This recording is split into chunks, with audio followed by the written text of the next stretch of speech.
Welcome to Annunciation Radio's Faith with Reasons, the program that examines what the church teaches and why. Faith with Reasons.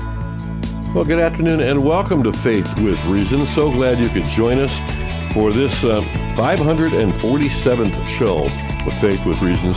I'm Ron Finn along with Shane Stanfield. Hi, Shane. How you doing? Hi, Ron. I'm doing great. Good. You know, I'm really appreciating this 5-minute commute from the parish office. Yeah, absolutely. And you've been pretty busy at St. Joan of Arc working at that parish. Oh, absolutely. My main responsibility, if our listeners recall from last week, is the responsibility of the OCIA program. And I've got a couple more. Wonderful. So the class is growing. So again, I'll put the call out if anybody in the area. We are the parish for this particular area. Our studio sits in the parish boundary. But obviously the airwaves are going out farther from that. But if anybody's in the area, the Holland area, generally speaking. Maybe a little Springfield? A little bit of Springfield. If you are interested at all in becoming Catholic, please, get a hold of me through, email on the parish website or, through the parish office, and be happy to include you in this rapidly growing group. I think the more the merrier. Absolutely. And praise God for more Catholics. I mean, that's just wonderful. Absolutely. And there's a lot of hunger out there and a lot of people in this time that we're in that are drawn to something that you can hang on to, something you can sink your teeth into, something that's solid. That's unchanging. Yeah. Because so many things are so fleeting these days. And just so people know, Joan of Arc, St. Joan of Arc is located kind of at Heatherdowns and Perrysburg Holland Road. That's correct. Yeah. So, because a lot of folks aren't familiar with where a studio is or anything like that. So if you're even that part of Toledo and so forth.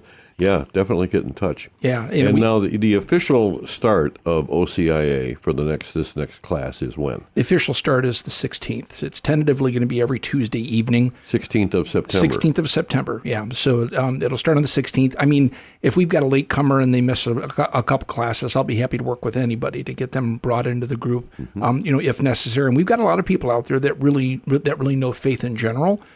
So we really tend to cater to anybody that's coming in. We welcome everybody, of course, all from all different backgrounds. But if you if you're a Protestant pastor and you've got a theology background, you may not need to be educated that much to come into the church. You learn church teaching, and we might be able to bring in a lot sooner than somebody that requires several months of preparation and discernment to finally become a Catholic. And I know some people either went through the program years and years and years ago. Yep. And maybe didn't feel like they got a complete, a catechesis or a real, they don't feel quite that ready. You can certainly do it again. It's a much more comprehensive program these days, for one thing. But also, it's not just for those who are not Catholic that want to become Catholic. That's right. Because the new class is officially brought in at Easter time. That's right. But if you've, for example, been baptized but not confirmed, for example, if you haven't had some of those sacraments yet, this is for you too. Yeah, and again, it's really coming in at Easter. It's a really wonderful time to come into the church, and if you need a full preparation in becoming Catholic, then you would go through that traditional class with those that require Catholic baptism. Again, beginning on the 16th of September, and entering in the church at the Vigil Mass at Easter.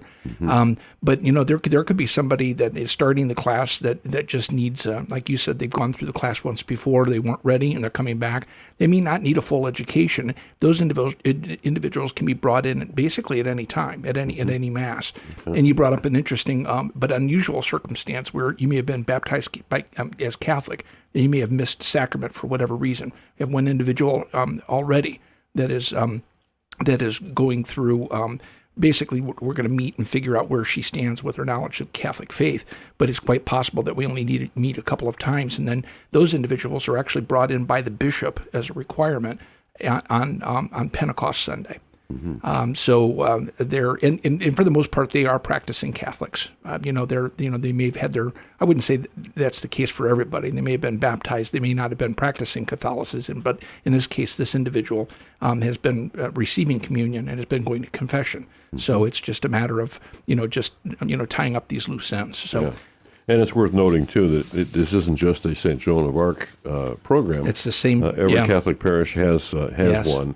So call your nearest Catholic church or visit, stop by and reach out and talk to them. Yeah, if you're listening to us somewhere else. Yeah, and they all start around the same time. So. Yes, yeah. Very good.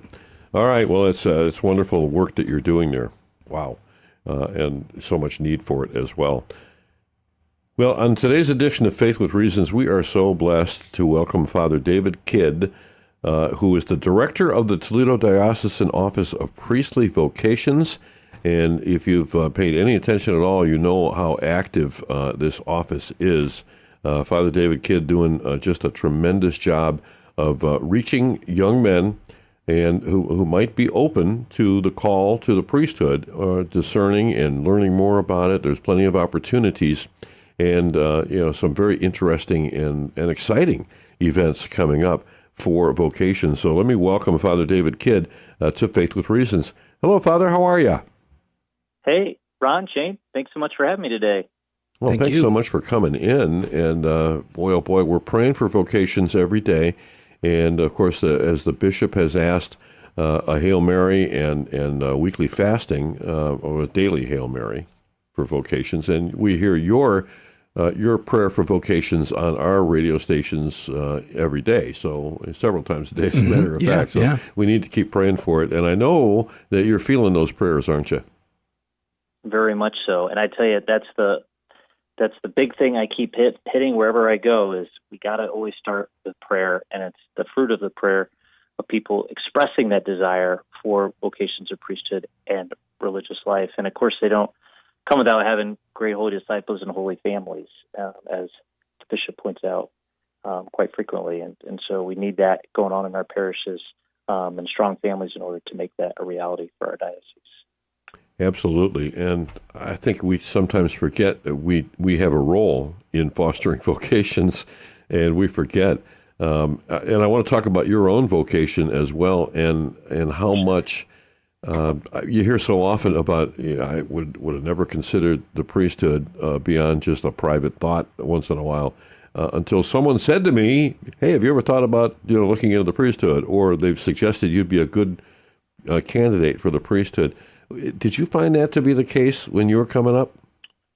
Very much so.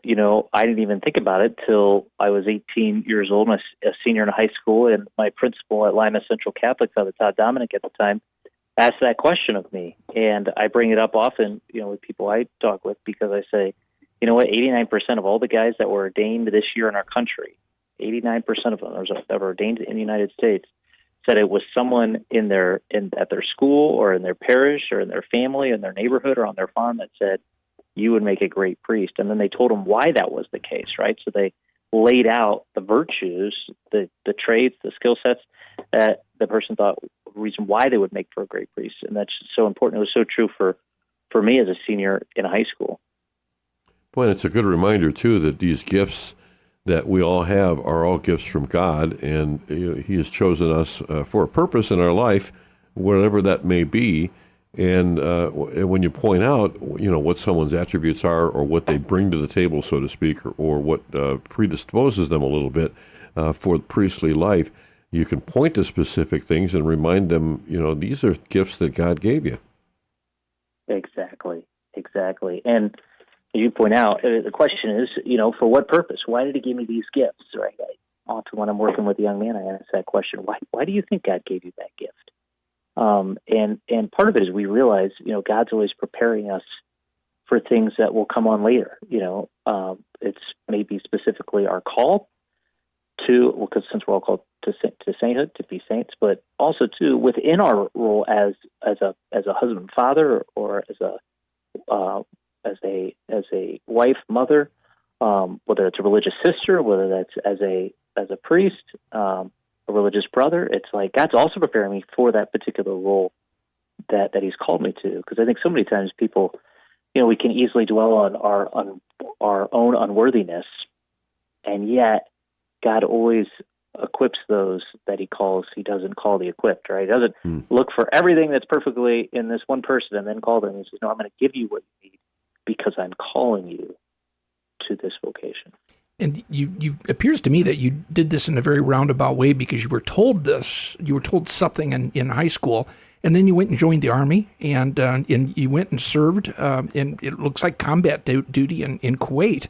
And so you, I don't know how much you were thinking. Maybe war does that to somebody, makes you really think about it. but you know, and you had to just reflect on this for, it looks like 3 years, and then you went into college and studied anything but theology or so tell us a little bit about that and how you find that is typical or atypical of the typical young man that's out there.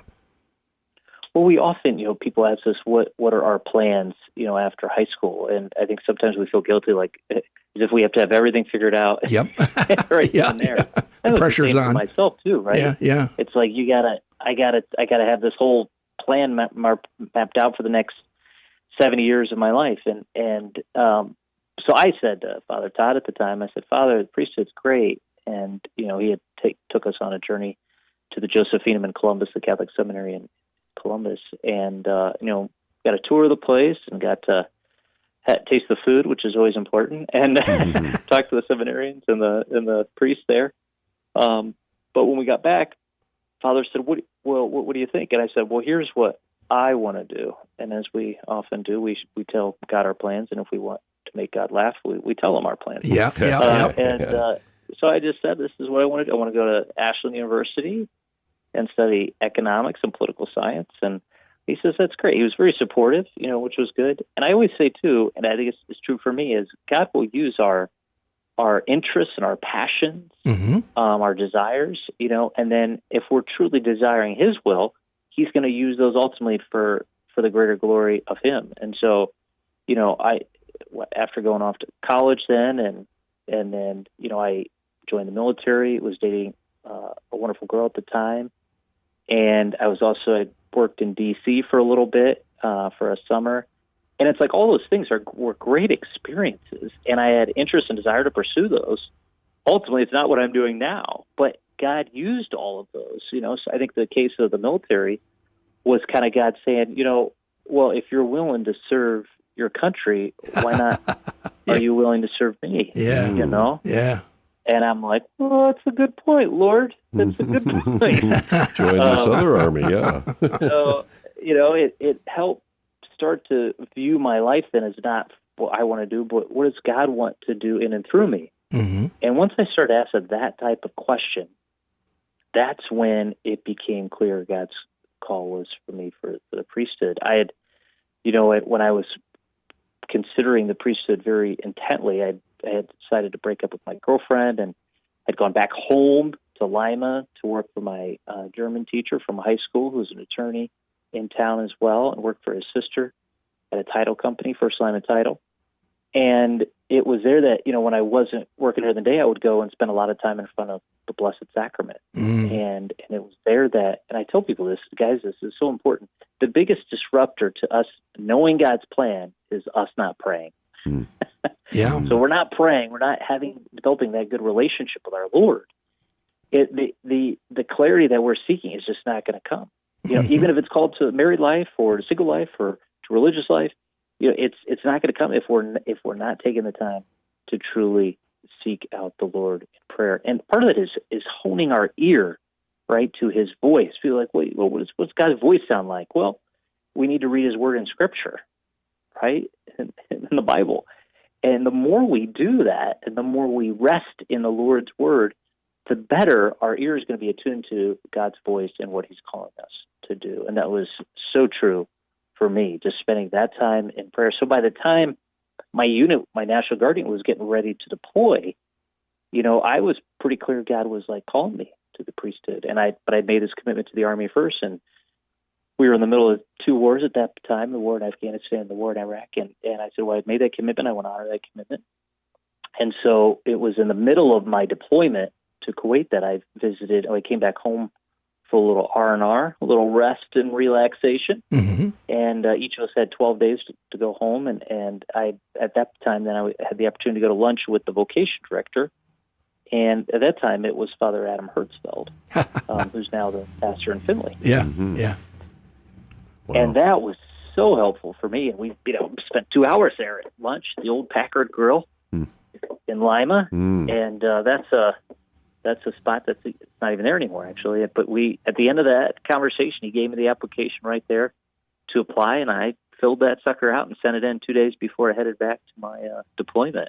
Isn't that So it's awesome? already then starting that process. Yeah. That's great. And the time in adoration spent in prayer, before the Blessed Sacrament, he doesn't shout at us. He whispers. And if we don't take that quiet time to listen and discern and really just kind of be open during that time and really develop that relationship with him, we're going to miss out on a lot. And whether that's a call to a priesthood or if that's a call for another vocation or whether that's just an inspiration that you need to hear at that time, if you ain't listening, you're not going to benefit from it. Our guest today, Father David Kidd, is the director of the Toledo Diocesan Office of Priestly Vocations. And I know you have a little help in the department, but you can always use the help of all of us as well, right, Father? So true. It's a team effort. Takes everyone. It's not just Father's job, right? Everyone is involved. So I got to ask the big question here: why be a priest? I mean, if you look at the webpage, one of the first things you see here is the very first question is, why be a priest? And then it's meet the seminarians and upcoming vocation events. That's got to be a big question for a lot of people to even begin to start the discernment process. Oh, yeah. And why be a priest is to ultimately do God's will, which is to save souls, Yes. bring people to God, right? Mm-hmm. And that's through the sacraments of the church. So Christ, in his wisdom, as he instituted the church and gave Peter the keys to the church and to the kingdom of God, is he said, I give you this unique power. And the power that is to confer and set us free from our sin. Whatever, of course, is retained on earth is retained in heaven in regards to our sin, but whatever we're forgiven of our sin here on earth, we're also forgiven in heaven. And that's pretty remarkable that Christ gives that power to a broken human being who he knows is going to disappoint him, right, and frustrate him, and maybe at times not even live up to what he's calling him to do, and yet still gives him that power. And then he says, I want to also make sure you pass that power on to the immediate 12 apostles, who are the first bishops. And for 2,000 years, we've continued to do this, which is to lead people to God and to ultimately save their souls, which Christ does through the celebration of the sacraments in the church.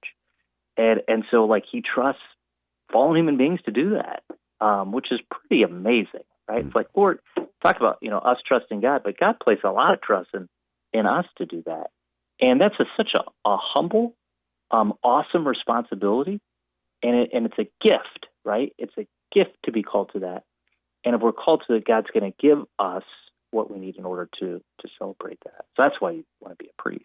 But if I rephrase that question, and maybe I'll even just go back to referencing, your own discernment process, why should I be a priest? I'm 18 years old. I've got all these plans of things that I want to do. Maybe I've got the influence. My parents are like, oh, you're going to be a great doctor. You're going to be a great engineer. Or, your Uncle Bob was doing this, and I think he'd be perfect doing that as well. I mean, you really have to look at this. That could be maybe a total 180 degrees from what you're personally envisioning for yourself. How does that fit in? Yeah. Well, it doesn't fit in if we don't follow God, if we don't believe in who God is, and in His plan of salvation for us. It doesn't make sense. It actually sounds pretty strange. Yeah. Right. Yep. But if we start with that there's faith present, now however small it is, and we trust that God can nurture that and use us, because the other thing is our world does say, well, I mean, you could be a husband and father. That would be wonderful, and that's so true. Mm-hmm. And God gives us the natural desire for that. It's placed upon our bodies, on our minds, on our soul. And yet the question becomes, well, but if God's given you a supernatural desire for that, He's going to give you the gifts, the graces you need to live that out as well. And so that's part of wrestling with it. Is the faith has to be present. Right? We say that in the celebration of the sacraments, right? Faith has to be present in that, and it's no greater reality than than having a priest, a man ordained to serve as a priest. Mm-hmm. And I'll tell you, if you wonder, go to an ordination mass. That is really something that you really feel like you're a part of when you're in the congregation there, and you see those new priests, newly ordained priests, or about to be ordained, lying prostrate on the floor. I know the last priesthood ordination. As I arrived, there's a van that pulls up, and a bunch of 8th graders got out with Father Eric Schild, who took them there to see the ordination mass. How cool! Yeah. And what kind of an impact would that have? When you see that and witness it, and actually are a part of it. So, I mean, there's so many ways that we're attracting young men and showing them a way of life that they otherwise would not have considered. It's so true. And planting that seed early is so important. I mean, guys say from the ages of 6 to 16 is where they're hearing that call. Now, that's pretty young, right? Yeah. I mean, that's pretty amazing. But the number of people, to your point, Ron, the number of people who have not seen an ordination, and then they see it and they experience it. They're at Mass praying for these men. You think of the litany of saints that you pointed out, and the guys are laying prostrate on the ground. We're offering our prayers and asking for the intercession of all the saints and angels to intercede for these men that are offering their lives to Christ. And so, like, in a very physical way, you see them lying prostrate, like they're laying it all down. And then they rise after, usually it's pretty hot that day, so you're in a pool of sweat as you're getting lifted up off the ground there. But the floor is cool. That marble floor is cool. So they usually got to help you up because you're about like, oh my goodness, what's going on here? But it's powerful because then you rise once again with Christ, and that begins then the next key moments of that particular rite of the church. And so that having our young people see that, our young men see that, is so important, because part of our journey when God moves us and excites us about what he's calling us to is being inspired. And the ordination is a great way to inspire. It is very awe-inspiring. I would say that's probably the key moment for me. Seeing an ordination mass is the men prostrate on the floor. It's very awe-inspiring because it's just you physically it communicates something that you really can't begin to describe, and it's really all about what it's all about. So true, so true.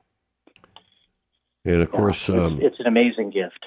We hear from priests all the time about how they would like play Mass at home when they were kids. They would act out the parts of the priest during Mass, and so I know what you're talking about with that early tug. As early as age 6. A lot of guys did that. They loved the Mass so much, even as a child, that they kind of wanted to act as the priest at home, set up their own little altar. Did you do that? The Lay's potato chips are the best. Let me tell you. Yeah. Those are the best ones you want to use. That's great. Wow.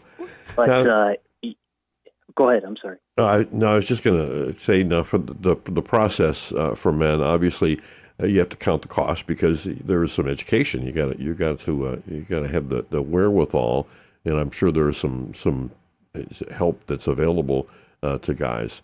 But it takes more than just, I think I want to be a priest. I mean, you have to discern the call, but you also have to kind of know what you're in store for, right? Exactly. I always say, for guys, it's getting that spiritual director to help you really nourish that relationship, and part of that too is then, all right, I've got this interest. Well, let's pursue it as we would. So let's add daily Mass to our schedule. If we're hopefully already doing Sunday Mass and doing regular confession, let's try daily Mass, and let's get maybe 30 minutes of prayer in front of the Blessed Sacrament and adoration, where we're praying Lectio Divina, the divine reading. We're reading over Scripture. And then I'll say, hey, maybe we make a visit to the seminary. That if you're just like we would if we're making we're thinking about college. We wouldn't go to college unless we've gone and visited a place. Oh yeah, yep. So let's go make that visit, right?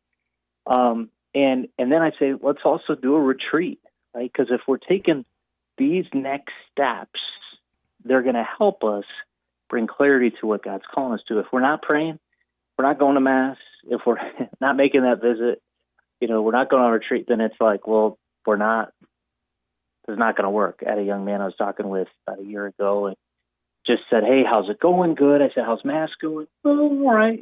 But it's been a while. It's probably been a month since I've been to Mass. And I'm just like, hey, buddy, if you're thinking about the priesthood, we do Mass every day.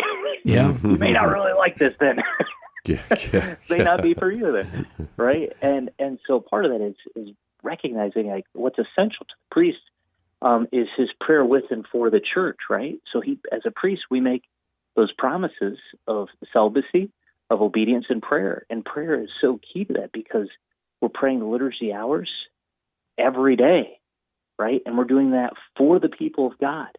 And we're doing it with them, right? The fact that we're doing this with the rest of the church throughout the world, praying for the people that God has entrusted to us, prayer is essential to this. And so cultivating that prayer in a young man that's considering the call and is even open to it and wants to pursue it is pivotal. Absolutely. Wow. And of course, men who are really already plugged in and going to daily Mass and are open to that call. There are some resources. They might have been going to college anyway, so why not seminary? It's true. And that's one of the things, too. If you got a young man that's in high school looking to go to college or a guy that's in college, but maybe he's done just a year or two, we have great resources to help guys with that, and part of that is for guys that are in college seminary, the diocese pays half of that bill, your tuition, room and board, retreats, classes, right?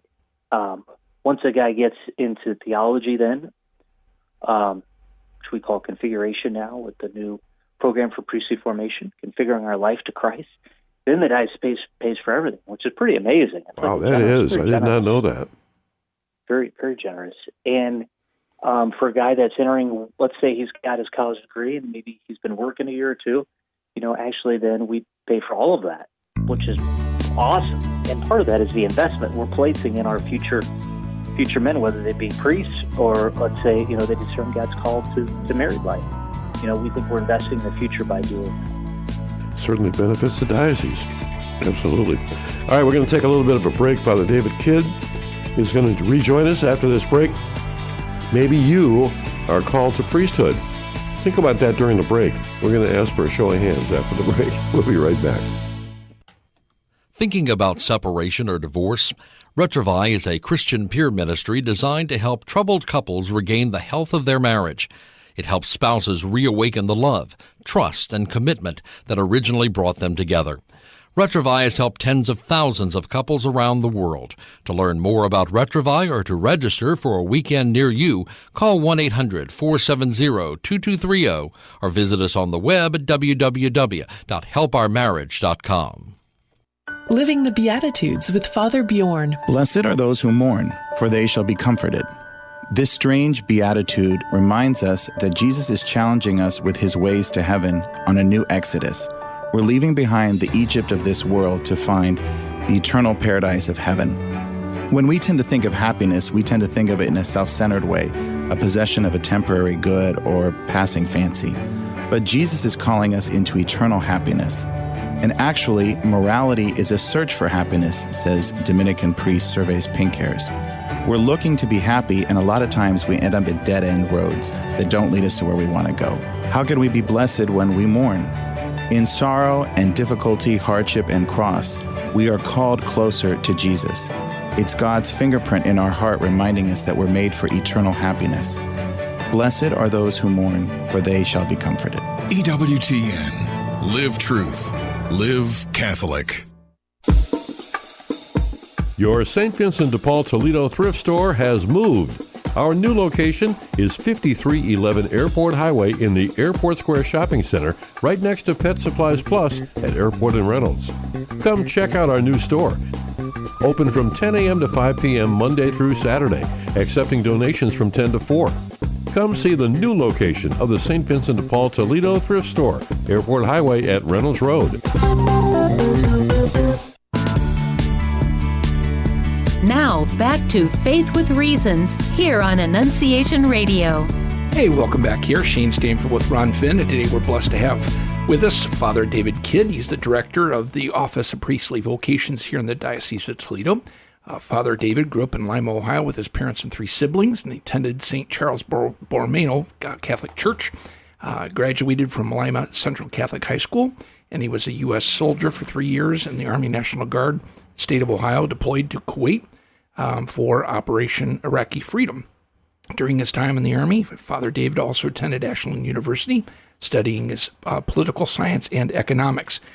After his deployment, Father David began seminary studies and graduated from the Pontifical College of Josephinum in Columbus, Ohio, with a Bachelor of Arts in Philosophy. Then he went on to Rome by Bishop Blair for priestly formation and graduated from the Pontifical Gregorian University, completing a bachelor's degree in sacred theology. Father David was ordained as a priest for the Diocese of Toledo on June 25, 2016. And, we're talking about your job, Father David, Office of Priestly Vocations, and obviously, men looking at the priesthood as their vocation. And towards the close of the first half hour, we'd really gotten into that whole discernment process. And one thing, and I usually save the big questions for the opening of the second half because I want to avoid asking something that's going to run into the break. So, we kind of touched on it a little bit, in the first half hour that, if somebody really, we all need to discern a vocation, and a vocation can be many things, but particularly with the priesthood, it's not necessarily a bad thing to have other desires. Maybe a desire to be an engineer or a doctor or something, because you indicated previously that it actually helps. Really, for any young man to really figure out if that's what they really want to do. If they're really called to be an engineer, or they're really called to be a doctor and hopefully to get, to be married and have lots of kids, then that's the path that they need to take. But maybe they need to go through that whole education process to do just that, to figure out, I really am called to be a priest. That's so true. I joke, but it's true. I ask guys, what the number one profession is of priests in the Diocese of Toledo before they enter seminary, and it's engineering. Electrical engineers, chemical engineers, civil engineers. Yep. It's pretty amazing. We had, recently, just last year, we had 4 guys join. I guess it'd be 2 years ago now, and 3 of the 4 were accountants, accounting backgrounds. One got his MBA. So it's just neat to kind of see that. And then again this year we had another guy in the new propaedeutic class, and also one of the guys happens to be an accountant. So just neat how the Lord works, and as you can see, you can imagine that would be very helpful in the life, parish life, and school life to have that kind of background. Yeah. And it's amazing. It does. Like God uses our interests and our desires, and we pursue those, and part of that is God using those to ultimately help us fully realize what He is calling us to. Yep. Which is to serve Him in the church. And I'm just picturing myself asking my priest, Father, could you do my taxes this year? He'll probably say, it sounds like you need a good accountant. But let us stress that that's not a waste. Let's just reemphasize that it's not a waste to get that education as an engineer, maybe even practice as an engineer, and find out that, hey, I don't like the cube life. I don't like, because again, that's how a young man is really going to come to know that really they're cut out for the priesthood. And but part of it, too, is some guys really do know. I mean, part of my journey was I didn't really know for sure until I was about 21, 22 years old. Mm-hmm. And some guys, not only do they hear that call at a young age, but they're also starting to develop the habits of prayer, the habits of discernment, and the habit of desiring God's will.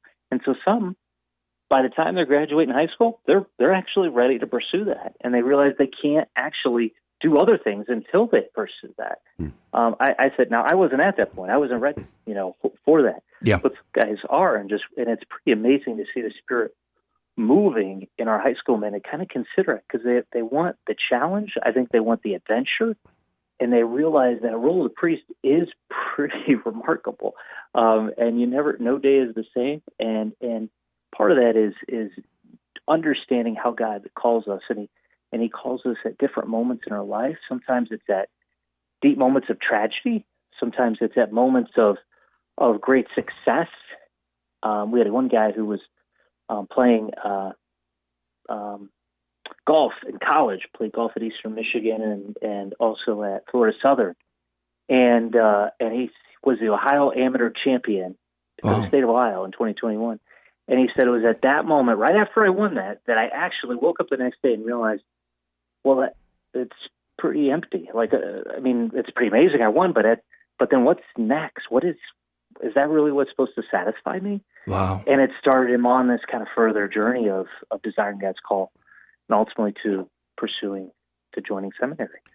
And so sometimes even our big success can be the thing that leads us to consider God and how to serve Him. And well, just speaking on, I just want to jump on the coattails of what you just said here. It could very well be that success that's found at some not young man, but maybe a guy that is in his 30s or maybe early 40s. It's not too late to finally realize that they've got an emptiness in their life, and that they really are being called to the priesthood. And of these situations. I'm not sure if you've actually brought people in your position that are older, but this is a thing that does happen. It's not all that unusual.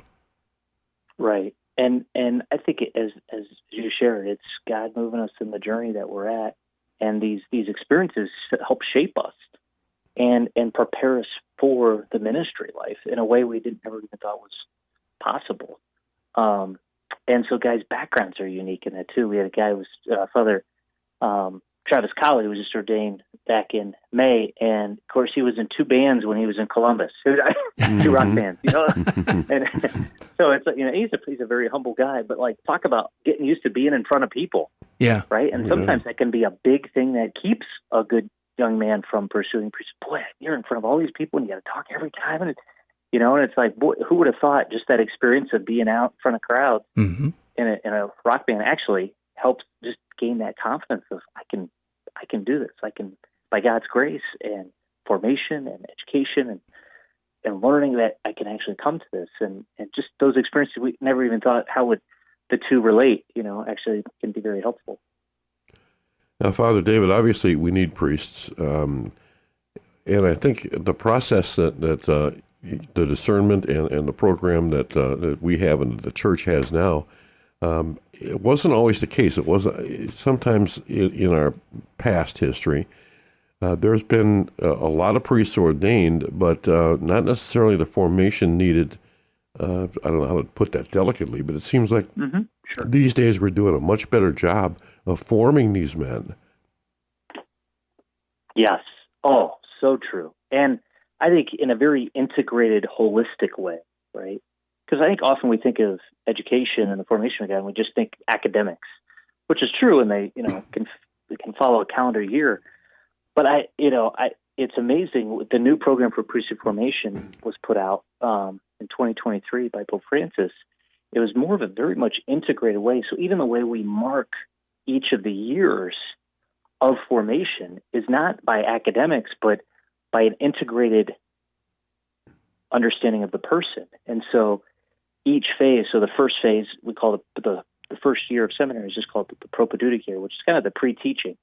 So before you're getting into heavy philosophy, we're just trying to develop good habits of human formation. What does it mean to live in community with other guys? What does it mean to have good habits of prayer? What does it mean to develop a great understanding of your local context, which is your diocese, coming to know the people and the parishes and the schools and the religious shrines and places that people go to for prayer? To really know that is very formative and a part of that heavy discernment year, that propedeutic year.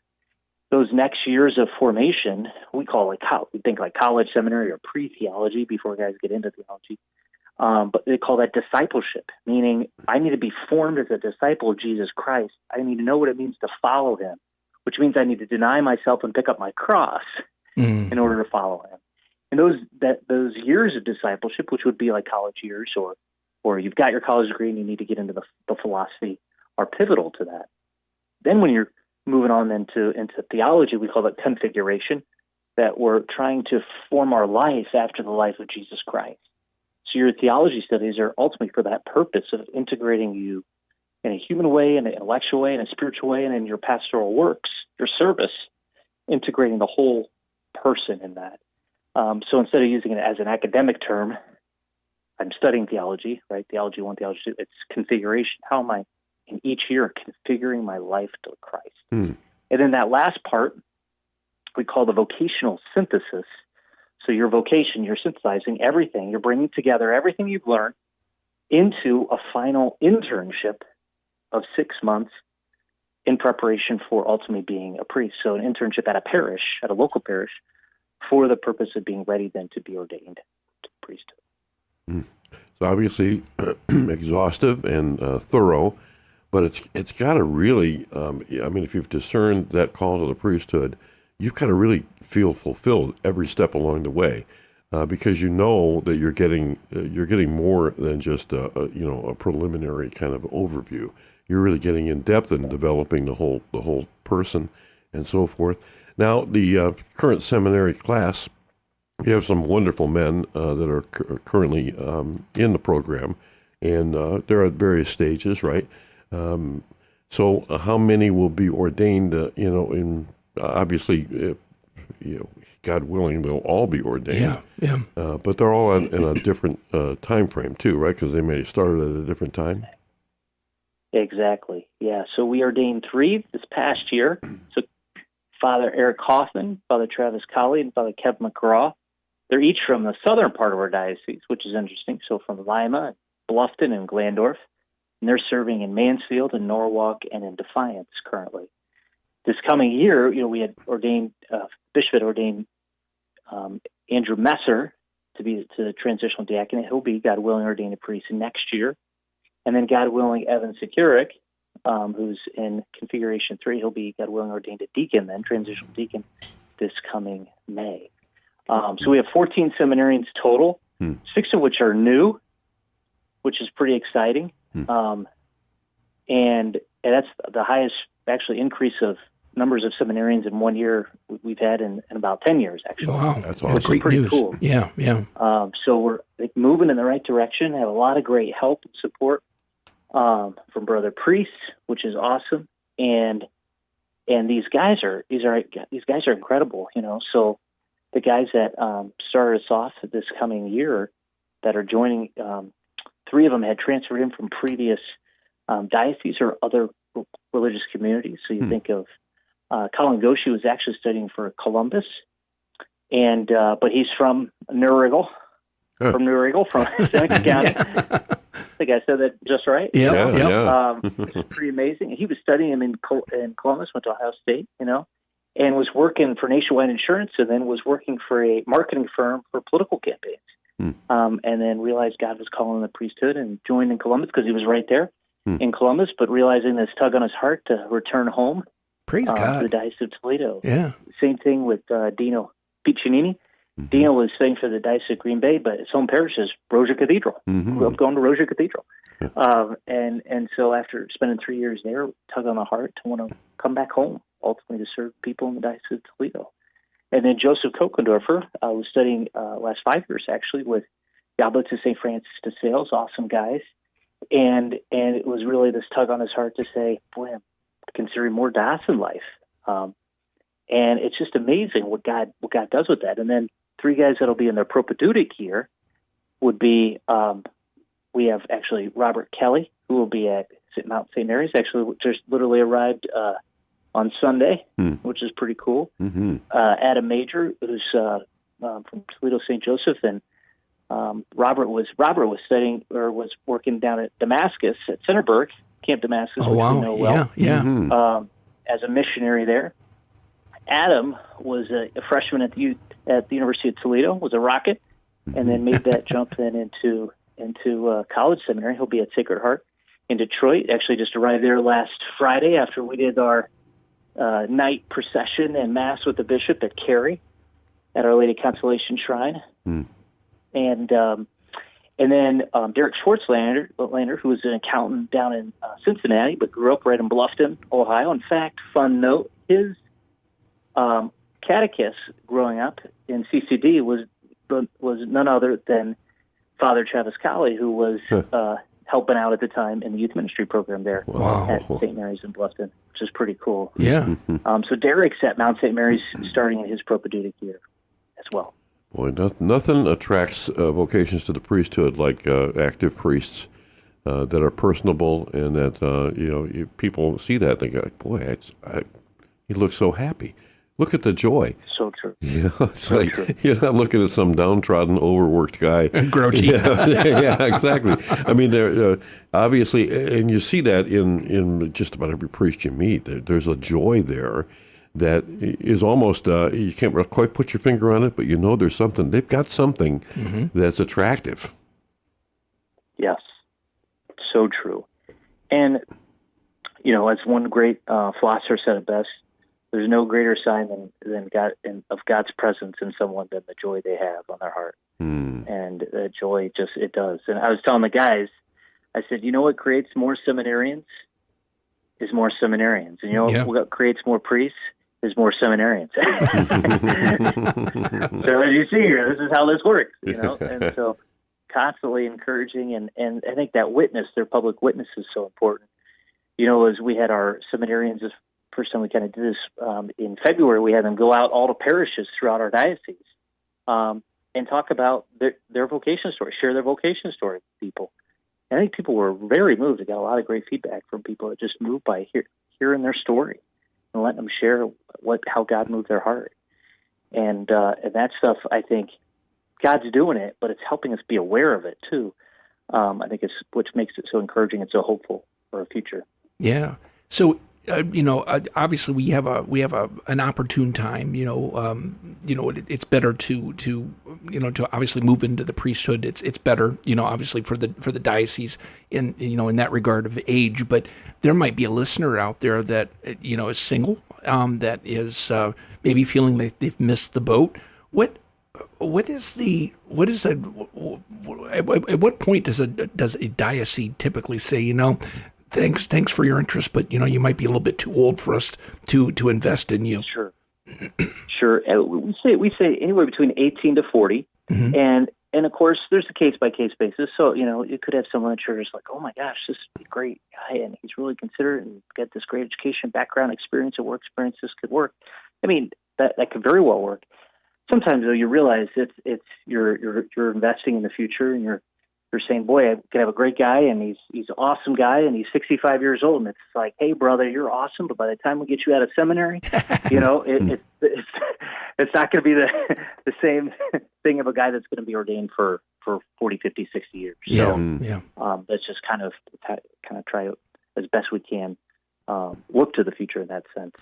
So 40 years old is typically the top end of that. There's exceptions to be made, but not very many.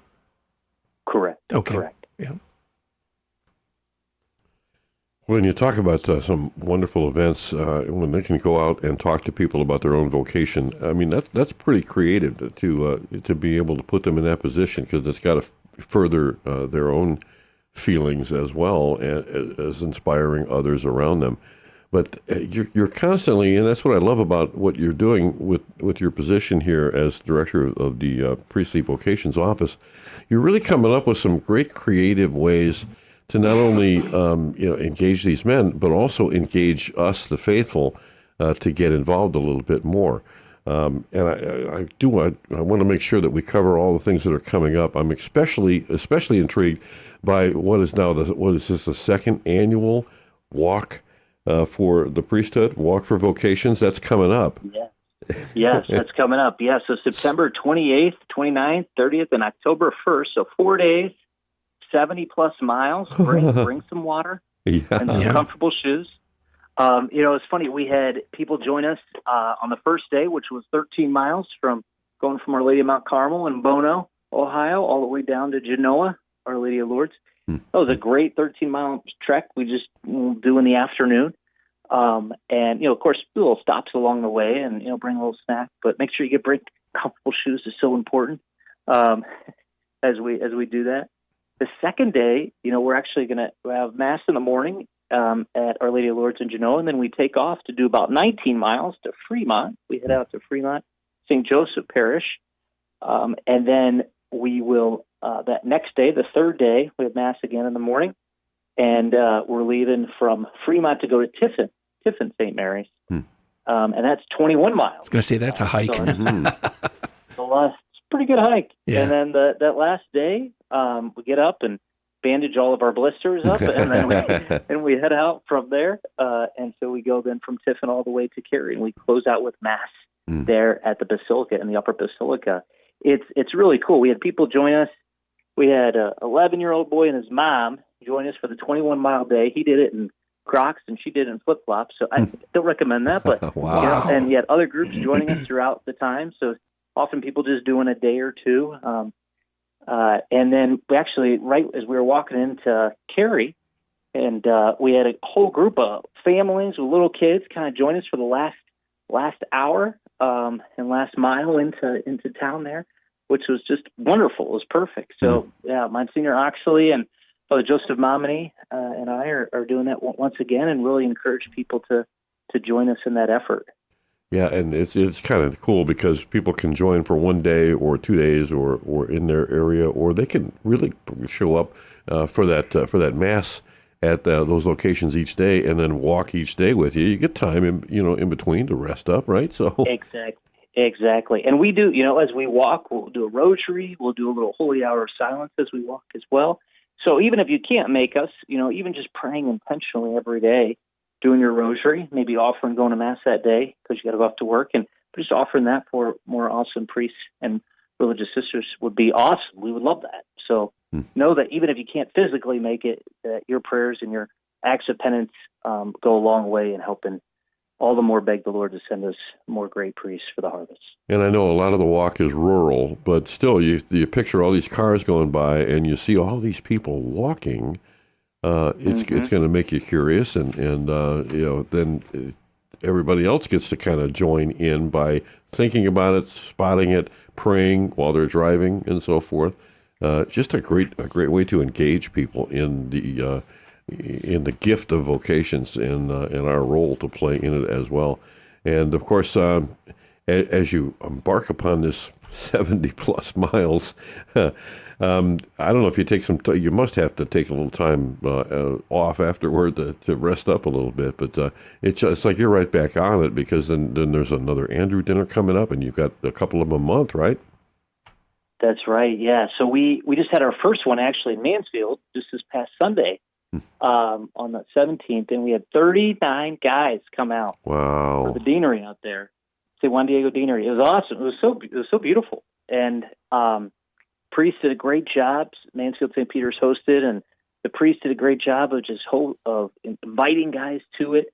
Of course, we had dinner there, and I said Andrew dinner is just the same concept. It's just like when Andrew led his brother Peter to encounter Christ, is our priests are inviting these young men to consider that Christ might be calling them to the priesthood, and just to consider that.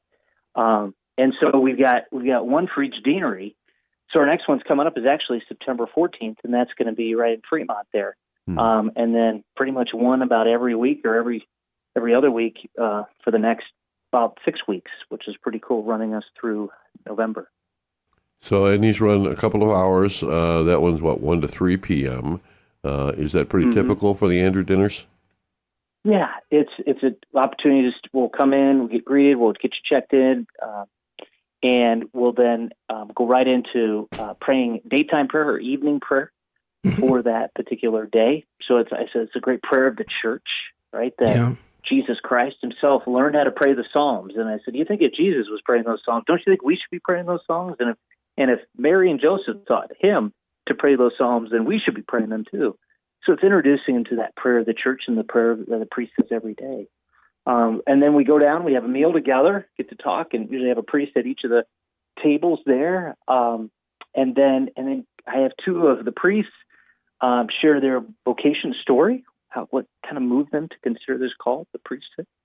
And then we kind of open up the questions. Guys will have the opportunity to ask questions, even write a question down if they don't want to ask it in front of the whole group, and happy to present that question to the priests. And it's a great way of really highlighting our priests. And our priests, as you know, not one of us is the same. We're all uniquely different. Oh, yeah. And in that, God's using them to really consider, I think, the call. And in that, you see the gifts of each man on display when you hear the priest stories. Mm-hmm. And Shane, it's worth noting that the October 5th Andrew dinner is at St. Joan of Arc, your parish. Yeah, so, yeah. Look for that. And definitely check all that out. Now, where should people go to learn more and stay on top of these things and get some resources? You have a wonderful website.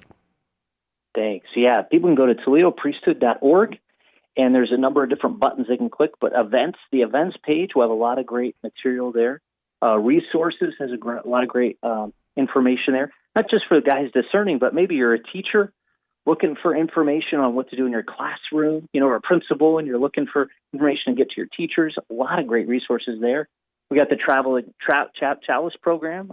So 36 parishes have already signed up for this. We have 2 traveling chalices going across the diocese. So we're already a year and a half booked already on both these chalices, which is awesome. That is awesome. Just getting parishes intentionally praying for vocations of priesthood and religious life. That's awesome. And, recently had the Quo Vadis High School Discernment Retreat. Tell us about that a little bit. Yeah. It was a dream of the bishop for a long time. Quo Vadis is a line that just means, where are you going, right? It's the line that Jesus says to Peter as Peter's trying to head out of Dodge. He's trying to leave and get away from Rome. And Jesus says, where are you going? And he says, he's like, I thought I was leaving. Jesus says to him, wait a second. You said you would be with me till the end of time. And why don't you consider that just maybe, you also follow in the footsteps of me on the cross? Wow. And so it was a great opportunity to have high school guys together. We had great food, great time for prayer, Eucharistic procession, great outdoor activities, a little opportunity for archery and b-ball, BB gun range, and just a great opportunity to be together and pray and just to plant that seed what God might be calling us to do. Definitely keep up ToledoPriesthood.org. Father David Kidd, Director of Toledo Diocesan Office of Priestly Vocations, thank you so much, and we're praying for you in what you're doing and for the men that you're getting. So thanks again for joining us. Thanks so much. Appreciate it, Ryan. Thanks, Shane. Appreciate it. Thank you. God bless you guys.